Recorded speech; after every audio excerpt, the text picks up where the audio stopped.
your driver to the amazing adventure through Harambe Wildlife Reserve. Now up above you is an animal spotting guide, there to assist you in identifying some of the animals. We're not going to see all of them, but we usually have pretty good luck.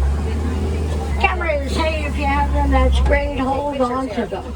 I am not permitted to stop and retrieve anything that falls out. You see, there's wild animals out there. And I don't do wild animals on the ground. Now, if you do drop something, well, somebody's going to get it for you. Somebody will. Just not Jenny. No, sorry. So as soon as we get clearance, we're going to head into Little Ituri Forest. Now, the key word here is forest. You look around, you're going to see dense vegetation. That means some of the animals will actually be quite hard to see. Coloring and markings will blend in with their background. Over here on the right is an okapi. From the back end, the okapi is going to look like a zebra. Don't let those zebra stripes fool you, though. It's the only known living relative of the giraffe. You look at its head and neck, you will see the resemblance. And a watering hole coming up is a great gathering place for some of the rarest species. Well, for example, the black rhino. Now, sadly, there are less than 5,000 black rhinos left in the wild. Now, they're hunting for the horns on their head. There's one standing right there by the watering hole. Even on reserves like this, they are not safe. The gray antelope to my right are female greater kudu. Now I know they're girls because there are no horns. Male's horns can grow to be 71 inches long. And there's that black rhino standing right there looking at you.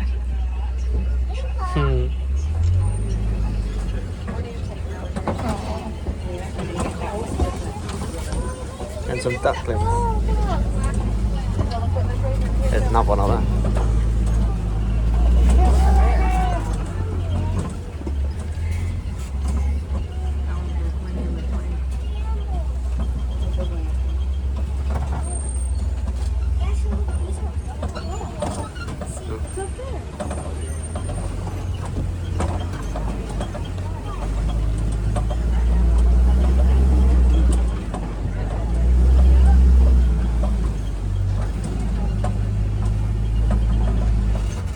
We're going to head towards Safi River.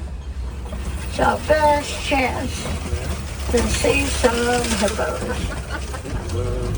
Now, hippos at birth weigh about 85 pounds.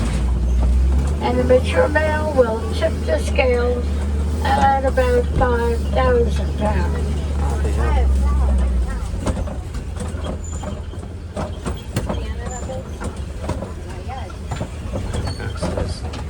Hippos are perfectly suited to live in the water because their eyes, ears, and nose are all on the top of their head. You can see a hippo laying right there. They can hold their breath anywhere from 5 to 8 minutes at a time.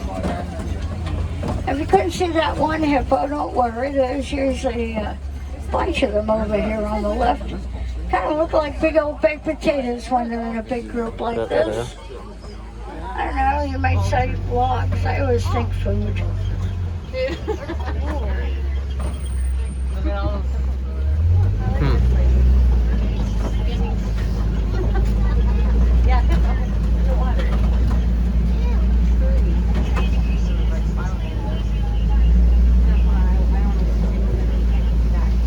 Now we're going to head towards a pretty unpredictable bridge.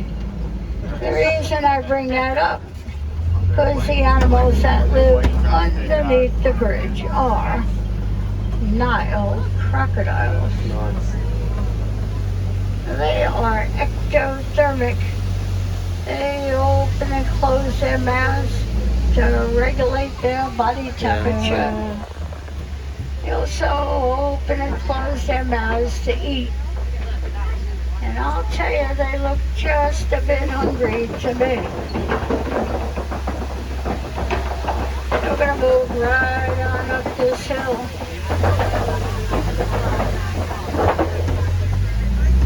And we're leaving the forest, heading towards the savannah, and an entirely different ecosystem with many different animals. Speaking of different, just up ahead is an ancient baobab tree. Kind of looks like somebody planted it upside down. Those are the branches, not the roots. Only gets leaves, about 3 months out of the year.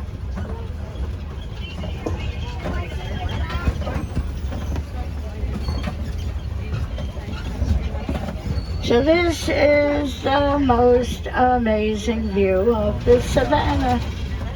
Now it's part of the Serengeti grassland.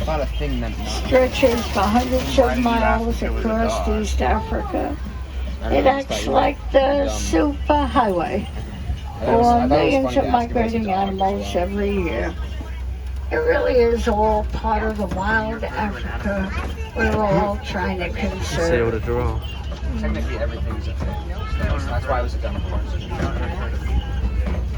People are things. Now at the bottom of the hill over here to the right, you're going to see some Maasai giraffes.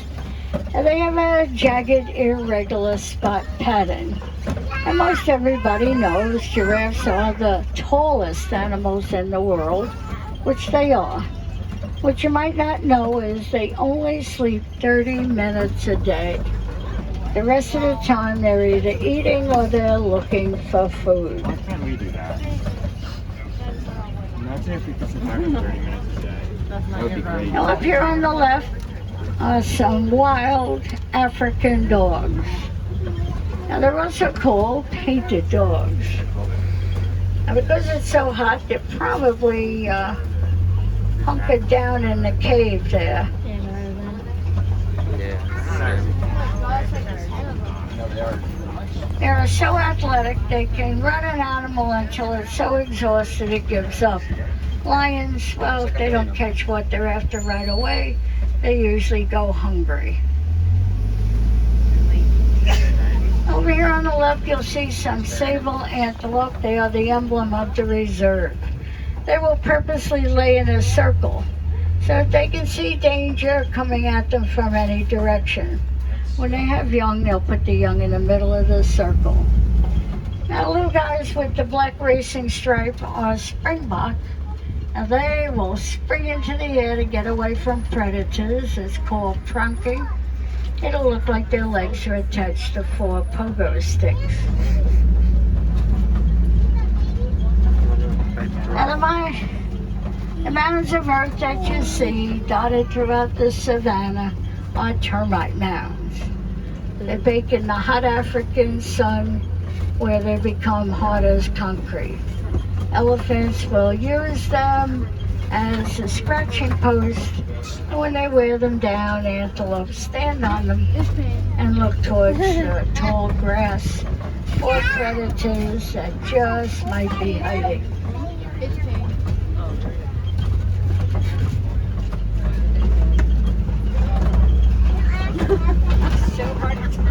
And the tan antelope crossing the savannah right now are Patterson eland, one of the largest antelope in Africa. Having a poop. And there's a female and a male. The male is bringing up the rear. He can weigh as much as a grown giraffe, about 2,000 pounds. And believe it or not, he can jump 6 to 8 feet straight up without a running start. Wow. I can jump about 4 inches, 5 on a good day.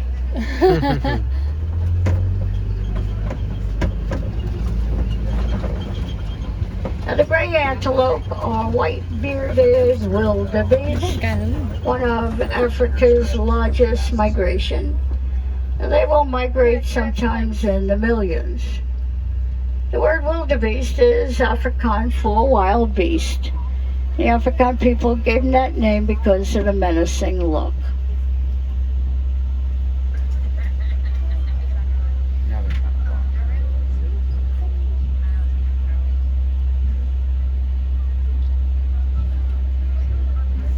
have a big tuft of skin underneath their neck. That's called a dewlap. And that's there to protect them from predators that might be grabbing them around their neck. Now, underneath the palm trees are Ankoli cattle. They're a sign of wealth in Africa, never ever used for meat. They're a status symbol. The more cattle you own, the wealthier you are. The ones are not solid. They have kind of a honeycomb structure with blood vessels that run through the horns that cool the bodies of the cattle off. Okay. Now, coming up are some Hartman Mountain zebra. Now, zebra stripes are unique to each animal, just like our fingerprints. No two zebra has exactly the same stripes. There's some over there. Gross.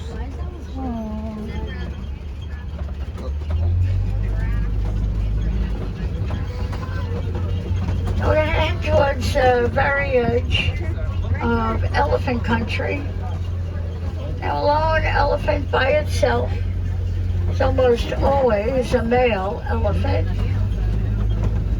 A group of elephants generally are adult females and their offspring.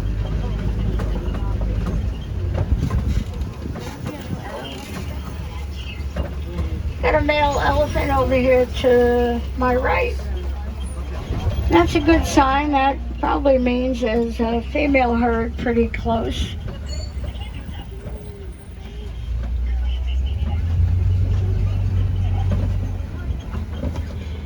Now, unfortunately, the biggest threat to elephants are humans. They hunt elephants for their tusks. They're also moving into their habitat in very large numbers. Now, with the destruction of elephant habitat, puts both humans and elephants into dangerous situations. Many things we can do to help. We can support and join conservation organizations. Now, the bridge coming up has been quite a challenge to get across. So here's my advice, hang on. I've got my steering wheel to hold on to, you've got each other. Now, if you don't have somebody, now's the time to make a new friend.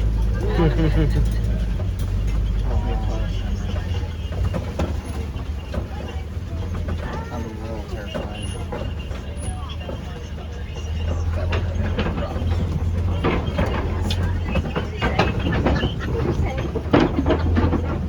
Looks like we're gonna make it this trip, just in case.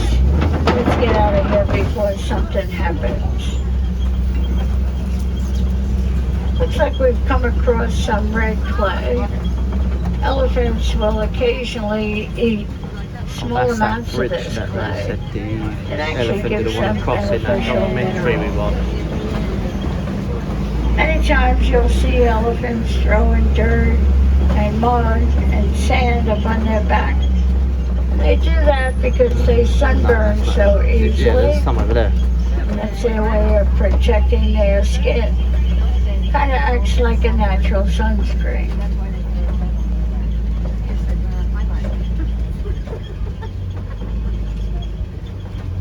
Definitely have a family of elephants up Over there. there.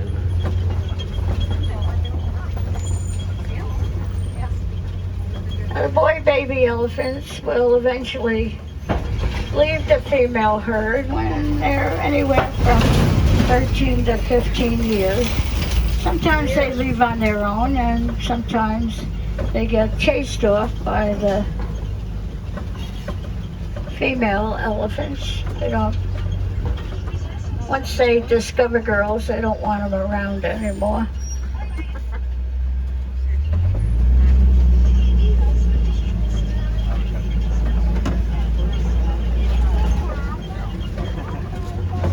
That's where you can have lunch.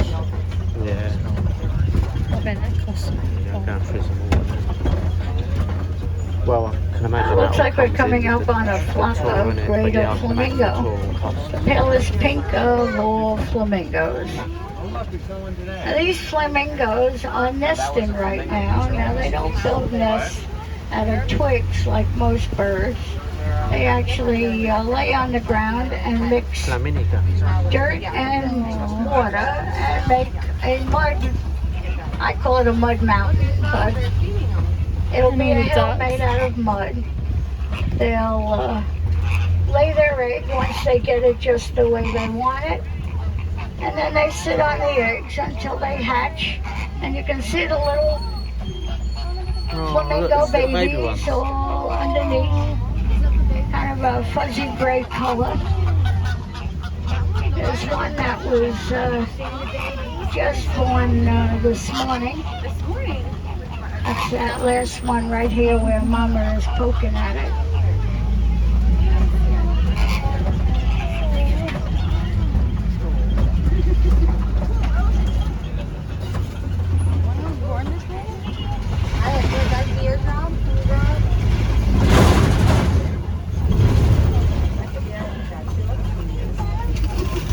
Looks like we've had some white rhinos underneath the palm tree there. At one time, they were Africa's greatest success story. Yeah, they're sitting all over. Well, sadly, they no longer are. Ruthless poachers hunting them for their horns. They're hunting them because some cultures believe rhino horns can cure disease like cancer. Rhino horns are the same material our hair and nails are made out of, so they're not curing anything. We need to find a better way of protecting them, either through education or through better security.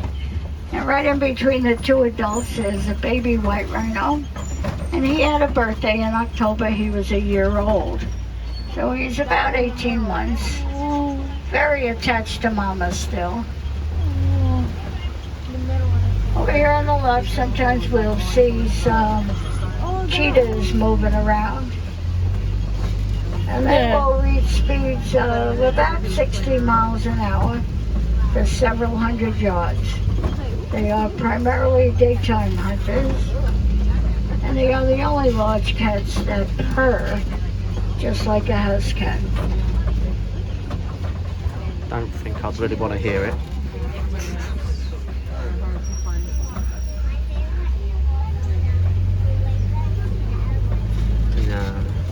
Now, the rock formation up ahead is called Kobe. Oh yeah, I just saw the head of It's a it. good vantage point. There's no way you'd see it on All camera. large cats were like the lion. It was really hard to see. The female lions do the majority of the hunting. The male, he's kind of like the house husband. He kind of takes care of the family while the girls go out and get his dinner.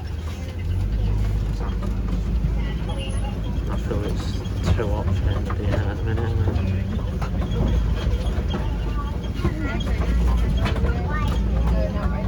The brown antelope is a buntebok, nearly extinct in the wild, even though they're related to the wildebeest. And off in the distance, you'll see another baby white rhino. That little guy was born in September. Oh, he sneezed. You can see they've been rolling around in the mud. And I see an ostrich. Now they have feathers and wings, but don't fly. They do run about 40 miles an hour.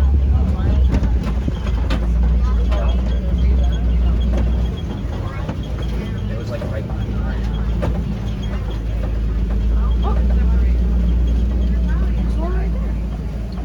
So warthog burrows here in the hillside. Dug out by the largest burrowing mammal. The warthogs will dig their own burrows, but once in a while they'll steal somebody else's.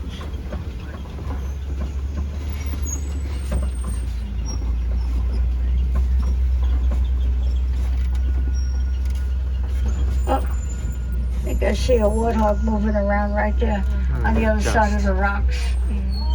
Kind of looks like a hairy rock from here. Ostrich eggs on the ground, the largest eggs laid by a bird. Each egg weighs 2 to 3 pounds Yeah, I each. see some eggs over there. Oh, there's that baby white rhino. Look at that. Look at that bird. I don't know. What is it? Yeah, it's not. He is cute. Gigantic. Are they all that big? Yep. Except the babies. Baby rhinos will gain 7 to 9 pounds every single day. Imagine if those things So could they fly. grow pretty quick, pretty That'd be fast. terrifying.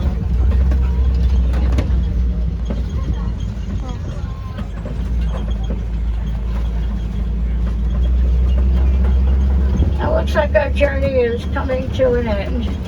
I do see the wardens post up ahead. And these wardens are caring for a herd of Nigerian dwarf goats, which are milk goats. And these little guys can generate quite a bit of milk. So the wardens are giving the milk to the village people of Harambe so that they can use the milk, and what milk they can't use, well, they're able to sell. They're doing that with the hopes that they'll rely less and less on wildlife and more on domesticated animals like Nigerian dwarf goats. You see, the goal of conservation is to balance the needs of humans and the needs of animals. If we can achieve that balance, well, then really everybody wins. And that's what we're striving for here on the reserve. I do want to thank you for choosing Kilimanjaro Safaris today. Best safari outfit in East Africa. If you folks like the animals we just saw, head on over to Gorilla Falls, Western Lowland gorillas, colobus monkey. My personal favorite would be those naked mole rats. How can you resist a naked mole rat? Not me. And I do encourage you to get involved in conservation. It's pretty easy to do. All you have to do is recycle, reuse, repurpose. Any all of that can help the environment we live in and the environment that the animals live in. The more that we do, the better the earth will be. My name is Jenny, and I never ever say goodbye to my friends. I say Kwaherini, and that means go well. Please come back and see us again. No two safaris are ever the same. The animals really do make sure of that. Okay, watch